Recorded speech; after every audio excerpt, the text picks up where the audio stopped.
ಒಳ ಮೀಸಲಾತಿ Siddu detailed report. 3.5 ವರ್ಷ ಏನ್ ಮಾಡ್ತು ಬಿಜೆಪಿ ಸರ್ಕಾರ? ಆ 5 ಟ್ವೀಟ್ ಬಿಜೆಪಿ ದಾರಿ ತಪ್ಪಿಸುವ ಕುತಂತ್ರ. ಒಳ ಮೀಸಲಾತಿ ವಿಚಾರದಲ್ಲಿ ಬಿಜೆಪಿ ನಾಯಕರು ರಾಜಕೀಯಕ್ಕೆ ಇಳಿದಿದ್ದಾರಾ? ಕಳೆದ 3.5 ವರ್ಷ ಏನ್ ಮಾಡ್ತು ಬಿಜೆಪಿ ಸರ್ಕಾರ? ಡಬಲ್ ಇಂಜಿನ್ ಸರ್ಕಾರ ಇದ್ದಾಗ ಕಾಲಹರಣ ಮಾಡಿ ಈಗ ವಾಗ್ದಾಳಿ ನಡೆಸ್ತಾ ಇರೋದಕ್ಕೆ ಸಿದ್ದು ಮಾಡಿದ 5 ಟ್ವೀಟ್ ಬಿಜೆಪಿ ದಾರಿ ತಪ್ಪಿಸುವ ಕುತಂತ್ರವನ್ನ ಬಿಚ್ಚಿಡ್ತಿದ್ಯಾ? ಅದನ್ನ ತೋರಿಸ್ತೀವಿ. ಆದ್ರೆ ಅದಕ್ಕಿಂತ ಮೊದಲು ಹಲೋ ಕನ್ನಡ ಯೂಟ್ಯೂಬ್ ಚಾನಲ್ ಅನ್ನು ಸಬ್ಸ್ಕ್ರೈಬ್ ಮಾಡ್ಕೊಳ್ಳಿ. ಹಾಗೇನೇ ಪಕ್ಕದಲ್ಲಿರೋ ಬೆಲ್ ಬಟನ್ ಅನ್ನು ಪ್ರೆಸ್ ಮಾಡಿ. Siddu tweet number 1. ಪರಿಶಿಷ್ಟ ಜಾತಿಗಳಿಗೆ ಒಳ ಮೀಸಲಾತಿಯ ಪರಿಶೀಲನೆ ನಡೆಸಲು ಕೇಂದ್ರ ಬಿಜೆಪಿ ಸರ್ಕಾರ ಸಂಪುಟ ಕಾರ್ಯದರ್ಶಿ ಅವರ ಅಧ್ಯಕ್ಷತೆಯಲ್ಲಿ ಉನ್ನತ ಮಟ್ಟದ ಸಮಿತಿಯನ್ನು ರಚಿಸುವುದು ದಲಿತ ಸಮುದಾಯದ ದಾರಿ ತಪ್ಪಿಸುವ ಕುತಂತ್ರವಷ್ಟೇ ಆಗಿದ್ದು, ಇದರ ಹಿಂದೆ ಯಾವುದೇ ಪ್ರಾಮಾಣಿಕವಾದ ಕಾಳಜಿ ಇಲ್ಲ. ಇದೇ ಉದ್ದೇಶಕ್ಕಾಗಿ ಕೇಂದ್ರ ಸರ್ಕಾರ ರಚಿಸಿದ್ದ ನ್ಯಾಯಮೂರ್ತಿ ಉಷಾ ಮೆಹ್ರಾ ಆಯೋಗ ಕೂಡ ಅಂತಿಮವಾಗಿ ಪರಿಶಿಷ್ಟ ಜಾತಿಗಳ ಉಪವರ್ಗೀಕರಣ ಮಾಡಿ ಒಳ ಮೀಸಲಾತಿ ನೀಡಲು ಸಂವಿಧಾನದ ತಿದ್ದುಪಡಿಯೊಂದೇ ಪರಿಹಾರ ಅಂತೇಳಿ ವರದಿ ನೀಡಿತ್ತು. ಆಂಧ್ರಪ್ರದೇಶದ ಪರಿಶಿಷ್ಟ ಜಾತಿಗಳ ಉಪವರ್ಗೀಕರಣದ ಬಗ್ಗೆ ಅಧ್ಯಯನ ನಡೆಸಿದ್ದ ಪರಿಶಿಷ್ಟ ಜಾತಿಗಳ ರಾಷ್ಟ್ರೀಯ ಆಯೋಗ ಕೂಡ ಇದೇ ಅಭಿಪ್ರಾಯವನ್ನ ವ್ಯಕ್ತಪಡಿಸಿತ್ತು. ಹೀಗಿರುವಾಗ ಇದಕ್ಕೆ ಇನ್ನೊಂದು ಉನ್ನತ ಮಟ್ಟದ ಸಮಿತಿಯನ್ನು ರಚಿಸುವ ಅಗತ್ಯವಾದ್ರೂ ಏನಿದೆ? ಇದು ಕೇವಲ ಸಮಯ ಕೊಲ್ಲುವ ತಂತ್ರ ಅಷ್ಟೇ ಆಗಿದೆ ಅಂತೇಳಿ ಸಿದ್ದರಾಮಯ್ಯ ಟ್ವೀಟ್ ಮಾಡಿದ್ದಾರೆ.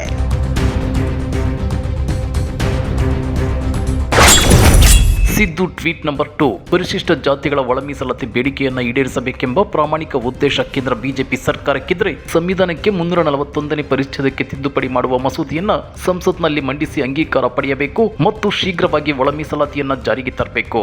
ಎಷ್ಟೇ ಉನ್ನತ ಮಟ್ಟದ ಸಮಿತಿಗಳನ್ನು ರಚಿಸಿದ್ರೂ ಅವುಗಳು ಸಂವಿಧಾನವನ್ನ ಮೀರಿ ಯಾವ ಶಿಫಾರಸನ್ನು ಮಾಡಲು ಸಾಧ್ಯವಿಲ್ಲ. ಸಂವಿಧಾನದ ಪರಿಚ್ಛೇದ 341(1) ಮತ್ತು 2 ಪ್ರಕಾರ ಪರಿಶಿಷ್ಟ ಜಾತಿಯ ಪಟ್ಟಿಗೆ ಹೊಸ ಜಾತಿಗಳನ್ನು ಸೇರಿಸುವುದಾಗಲಿ ಇಲ್ಲವೇ ಯಾವುದಾದ್ರೂ ಜಾತಿಯನ್ನ ಹೊರಗೆ ತೆಗೆಯಲು ಸಂವಿಧಾನಕ್ಕೆ ತಿದ್ದುಪಡಿ ಅಗತ್ಯವಿದೆ ಅನ್ನೋದು ಸಂವಿಧಾನದ ಬಗ್ಗೆ ಸಾಮಾನ್ಯ ಜ್ಞಾನ ಹೊಂದಿರುವವರಿಗೆ ತಿಳಿದಿರುವ ಸರಳ ಸತ್ಯ. ಸಂವಿಧಾನದ ಮೇಲೆ ನಂಬಿಕೆ ಇಲ್ಲದ ಬಿಜೆಪಿ ಸಂವಿಧಾನವನ್ನೇ ಉಲ್ಲಂಘಿಸಲು ಹೊರಟ ಹಾಗೆ ಕಾಣುತ್ತಿದೆ ಅಂತೇಳಿ ಸಿದ್ದರಾಮಯ್ಯ ಟ್ವೀಟ್ ಮಾಡಿದ್ದಾರೆ.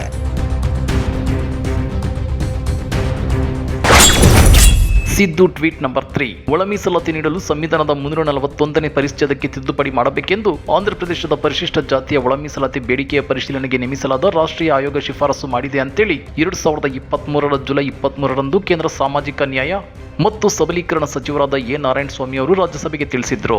ಇದು ಕೇಂದ್ರ ಬಿಜೆಪಿ ಸದಸ್ಯ ಜಿವಿಎಲ್ ನರಸಿಂಹಮೂರ್ತಿ ಅವರ ಪ್ರಶ್ನೆಗೆ ನೀಡಿದ್ದ ಉತ್ತರವಾಗಿತ್ತು. ಈಗ ಇದೇ ಸಚಿವ ಎ ನಾರಾಯಣಸ್ವಾಮಿ ಅವರು ಒಳ ಮೀಸಲಾತಿಗೆ ಸಂವಿಧಾನದ ತಿದ್ದುಪಡಿಯ ಅಗತ್ಯವಿಲ್ಲ ಅಂತ ಹೇಳುತ್ತಿರೋದು ನಿಜಕ್ಕೂ ವಿಪರ್ಯಾಸ.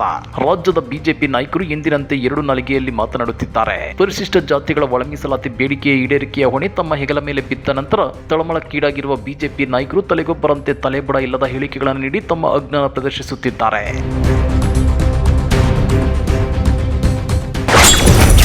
Siddu tweet number 4. ಪರಿಶಿಷ್ಟರ ಒಳ ಮೀಸಲಾತಿ ನೀಡಲು ಸಂವಿಧಾನದ 341ನೇ ಪರಿಚ್ಛೇದಕ್ಕೆ ತಿದ್ದುಪಡಿ ಅಗತ್ಯ ಇಲ್ಲ ಅಂತೇಳಿ ಮಾಜಿ ಸಚಿವ ಗೋವಿಂದ ಕಾರಜೋಳ ಹೇಳುತ್ತಿದ್ದಾರೆ. ಸದಾಶಿವ ಆಯೋಗದ ವರದಿಯನ್ನ ಕಾಂಗ್ರೆಸ್ ಸರ್ಕಾರ ಜಾರಿಗೆ ತರಬೇಕಿತ್ತು ಅಂತೇಳಿ ಮಾಜಿ ಸಿಎಂ ಬಸವರಾಜ ಬೊಮ್ಮಾಯಿ ಅವರು ಹೇಳುತ್ತಿದ್ದಾರೆ. ಈ ರೀತಿಯ ನಿರಾಧಾರ ಮಾತುಗಳಿಂದ ತಮ್ಮ ಅಜ್ಞಾನವನ್ನ ತಾವೇ ಪ್ರದರ್ಶಿಸುತ್ತಿದ್ದೇವೆ ಎಂಬ ಅರಿವು ಅವರಿಗೆ ಇದ್ದ ಹಾಗಿಲ್ಲ.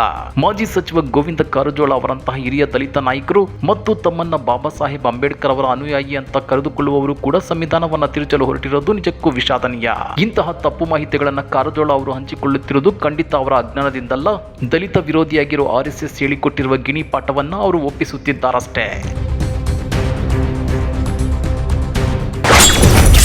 Siddu tweet number 5. AJ Sadashiva ಆಯೋಗದ ವರದಿಯನ್ನ ನಮ್ಮ ಸರ್ಕಾರ ಜಾರಿಗೆ ತರಬೇಕಿತ್ತು ಎಂದು ಮಾಜಿ ಮುಖ್ಯಮಂತ್ರಿ ಬಸವರಾಜ ಬೊಮ್ಮಾಯಿ ಹೇಳಿದ್ದಾರೆ. ಇವರು 3.5 ವರ್ಷಗಳ ಕಾಲ ತಾವು ರಾಜ್ಯದ ಮುಖ್ಯಮಂತ್ರಿಯಾಗಿರುವುದನ್ನ ಮರೆತೇ ಬಿಟ್ಟಿದ್ದಾರೆ. ಆದ್ರೆ ರಾಜ್ಯದ ಜನ ನೆನಪಲ್ಲಿಟ್ಕೊಂಡಿದ್ದಾರೆ. ಈಗ ನಮ್ಮನ್ನ ಒತ್ತಾಯಿಸುತ್ತಿರುವವರು ತಾವು ಅಧಿಕಾರದಲ್ಲಿದ್ದಾಗ ಯಾಕೆ ಸದಾಶಿವ ಆಯೋಗದ ವರದಿಯನ್ನ ಒಪ್ಪಿ ಜಾರಿಗೆ ತರಲಿಲ್ಲ? ಇಷ್ಟು ಮಾತ್ರವಲ್ಲ, ಇದೇ ವಿಷಯದ ಅಧ್ಯಯನಕ್ಕೆ ಇನ್ನೊಂದು ಸಮಿತಿ ಮಾಡಿ ಸದಾಶಿವ ಆಯೋಗದ ವರದಿಯನ್ನ ತಿರಸ್ಕರಿಸುವುದು ಕೂಡ ತಮ್ಮದೇ ನೇತೃತ್ವದ ಸರ್ಕಾರ ಅನ್ನೋದನ್ನ ಬೊಮ್ಮಾಯಿ ಅವರೇ ಮರೆತಂತಿದೆ. ರಾಜ್ಯ ಬಿಜೆಪಿ ನಾಯಕರು ತಮ್ಮ ವಿರುದ್ಧದ ರಾಜಕೀಯ ದುರುದ್ದೇಶದಿಂದ ಸುಳ್ಳು ಆರೋಪಗಳನ್ನು ಮಾಡುತ್ತಾ ವೃಥಾ ಕಾಲಹರಣ ಮಾಡದೆ ಸಂವಿಧಾನದ 341ನೇ ಪರಿಚ್ಛೇದಕ್ಕೆ ತಿದ್ದುಪಡಿ ಮಾಡಿ ಪರಿಶಿಷ್ಟ ಜಾತಿಗಳ ಒಳ ಮೀಸಲಾತಿಯ ದಶಕಗಳ ಬೇಡಿಕೆಯನ್ನ ಈಡೇರಿಸುವಂತೆ ಪ್ರಧಾನಿ ನರೇಂದ್ರ ಮೋದಿ ಅವರ ಮೇಲೆ ಒತ್ತಡ ಹೇರಬೇಕು ಅಂತೇಳಿ ಸಿಎಂ ಸಿದ್ದರಾಮಯ್ಯ ಟ್ವೀಟ್ ಮಾಡಿದ್ದಾರೆ. ಹಾಗಾದ್ರೆ ಸಿಎಂ ಸಿದ್ದರಾಮಯ್ಯನವರ ಈ 5 ಟ್ವೀಟ್ಗಳ ಬಗ್ಗೆ ನೀವೇನಂತೀರಾ? ಕಮೆಂಟ್ ಮಾಡಿ, ವಿಡಿಯೋ ಲೈಕ್ ಮಾಡಿ, ಶೇರ್ ಮಾಡಿ. ಇಂಥ ಮತ್ತಷ್ಟು ರೋಚಕ ರಾಜಕೀಯ ಸುದ್ದಿಗಳನ್ನು ಮಿಸ್ ಮಾಡದೆ ನೋಡಬೇಕು ಅಂದ್ರೆ ಹಲೋ ಕನ್ನಡ ಯೂಟ್ಯೂಬ್ ಚಾನಲ್ ಅನ್ನು ಸಬ್ಸ್ಕ್ರೈಬ್ ಮಾಡ್ಕೊಳ್ಳಿ.